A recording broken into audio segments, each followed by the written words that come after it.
Shendra MIDC सर्कलमध्ये झालेल्या बेमोसमी पावसामुळे शेतकऱ्यांचं अतोनात नुकसान झालं असून आता शेतकरी हवालदिल झालाय। काल शेंद्रा एमआयडीसी परिसरामध्ये बेमोसमी पाऊस आला, यामुळे हातातोंडाशी आलेलं पीक हे उद्ध्वस्त झालेलं बघून शेतकऱ्यांनी त्यांची व्यथा मांडली आहे। यामध्ये गहू, ज्वारी, कांदा आणि आंब्याचा आलेला बार पूर्णपणे गळून गेलाय।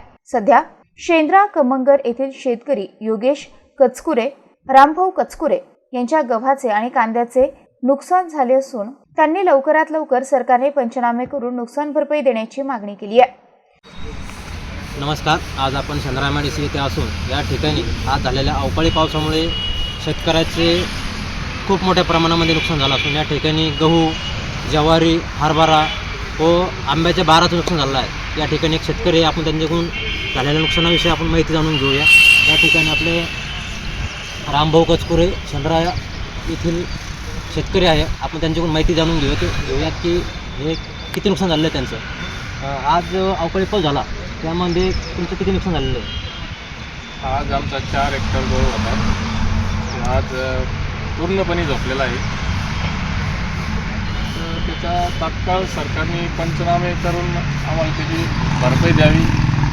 आज हा गहू आहे, कांदे आहे, ज्वारी आहे, त्याची तात्काळ सरकारने ती पंचनामे करावे।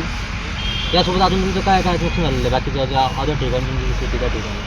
आमचा गहू तर झालाच, पण मग कांदे पण झाले, कांद्याचं पण नुकसान झालं? हां। कांद्याचं अंदाजे किती नुकसान झालेलं आहे? अंदाजे क्या 1 हेक्टर कांदे आहे। एक कांद्याचं किती समजा तुमचं उत्पन्न किती झालं असतं 1 एकर कांद्यामध्ये झालं? आता काही जर सरासरी जर झालं धरलं असतं तर 1.5 ते 1 लाख रुपये झालीच असती। नुकसान झालं? हां, 1.5 लाख कांद्याचे बनले असते समजा, हां। पण आता तुमचं म्हणजे त्यामधून काही उत्पन्न निघणार नाही।